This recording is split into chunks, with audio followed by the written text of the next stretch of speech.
Welcome to the deep dive. Today we're cutting through some of the marketing hype around that golden spice turmeric and its main active compound, curcumin. That's right.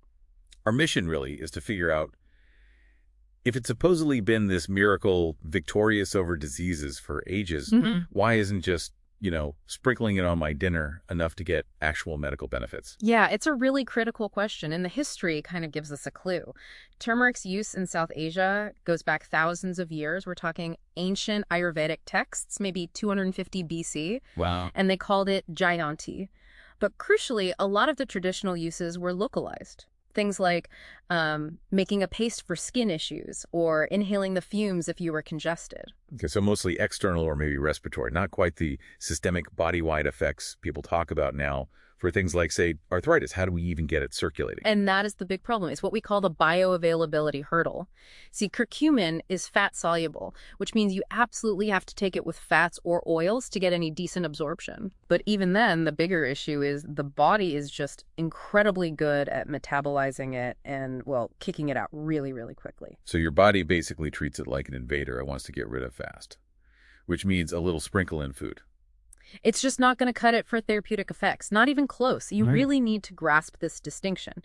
Raw turmeric powder, the spice itself, it only has about maybe 3% curcuminoids. 3%? That sounds tiny. It is for medicinal purposes. Yeah. For real therapeutic results, you're looking at standardized extracts.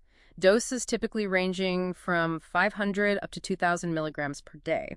And often, these require pretty advanced formulations just to boost those levels in your bloodstream. Okay, so it takes serious effort and specialized products to get clinical doses. When you manage that, what are the payoff benefits? What does it actually do? Well, the main actions are as a potent anti-inflammatory and antioxidant. It helps neutralize those damaging free radicals, and it seems to boost our body's own antioxidant systems too. And we see this translating into benefits for chronic inflammatory conditions, things like rheumatoid arthritis, osteoarthritis. It also appears to help cardiovascular function, like lowering triglycerides. And there's even evidence it can work as an add-on therapy, helping reduce symptoms of depression when used alongside standard antidepressants. Interesting. So lots of systemic benefits once it's actually circulating. But what about where it first lands? In the gut? Yeah. Does it do anything for digestion itself? Now that's actually one of the most surprising and solid findings. Turmeric, or specifically curcumin, can significantly improve general indigestion. Dyspepsia is the technical term. Really? Indigestion? Yes, and get this. A head-to-head clinical trial compared curcumin directly against a common acid-reducing drug, omeprazole, a PPI. Yeah, like Prilosec. Exactly. And it found curcumin was essentially just as effective at resolving the indigestion symptoms. Wow, okay. That's pretty remarkable. A spice compound holding its own against a major pharmaceutical, especially since we know long-term use of those PPIs can cause issues like messing with calcium absorption and bone health. Precisely. Curcumin seems to work by inhibiting excess stomach acid, but also providing some gastroprotective effects, helping shield against ulcers. So potentially a different kind of approach. But we have to talk safety. It sounds like moving from the spice in your kitchen to these high concentration, high bioavailability extracts isn't without risk. No, absolutely not. That shift is crucial. While turmeric spice is incredibly safe, these advanced formulations designed for high systemic exposure. They do carry more risk. There have been some reports linking certain enhanced extracts to liver damage. Okay, liver damage, that's serious. And you mentioned inflammation, but doesn't it also affect blood clotting? Yes, this is a major warning. Curcumin acts as a blood thinner. It inhibits coagulation factors, like thrombin. So that means... It means it's strictly contraindicated, absolutely should not be used if you're taking prescription blood thinners like warfarin. And you also need extreme caution with common antiplatelet drugs, even over-the-counter ones like high-dose aspirin or ibuprofen. The risk of bleeding, potentially serious hemorrhage, is real. Okay, so a definite no-go with blood thinners. Who else needs to be careful? Anyone with a bleeding disorder, obviously. People scheduled for surgery need to stop taking it well beforehand. Also, pregnant or breastfeeding women, and patients with gallbladder problems or, interestingly, iron deficiency. It can suppress how your gut absorbs iron. Got it. So quite a list. And wasn't there something complex about how it interacts with other drugs? Something about transport? Yes, the P-evamy-P paradox. P, glycoprotein.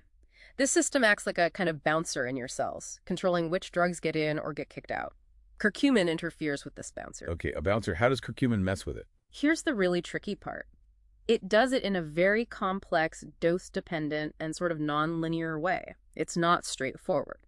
At low concentrations, curcumin might actually strengthen the bouncer for certain drugs, meaning less of your medication gets absorbed, reducing its effect. Oh, so it could make your other meds less effective? Sometimes, yes. But then at high concentrations, it might do the opposite. It could knock the bouncer out, allowing too much of another drug into your system. This could increase the risk of toxicity, for instance, with drugs like tacrolimus, an immunosuppressant. The point is, the effect is highly unpredictable. That sounds incredibly complicated to manage if you're taking anything else.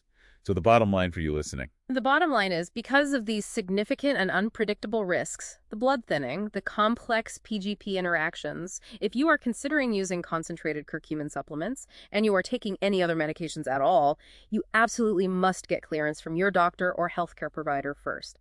Don't self-prescribe here. Definitely sounds like a case where more isn't always better, and mixing things needs real caution. Exactly, and it leaves us with a fascinating thought. We know curcumin can have these powerful effects, potentially helping with serious conditions like arthritis or maybe even liver issues. But we also know getting those high levels needed for systemic effects bumps up against this toxicity risk, especially with the enhanced formulas. Right. So the big question for medical research moving forward is, how can we safely deliver those therapeutic doses systemically? How do we walk that tightrope to get the benefits without tipping over into the risks we see with these really potent formulations? That's the challenge science needs to solve.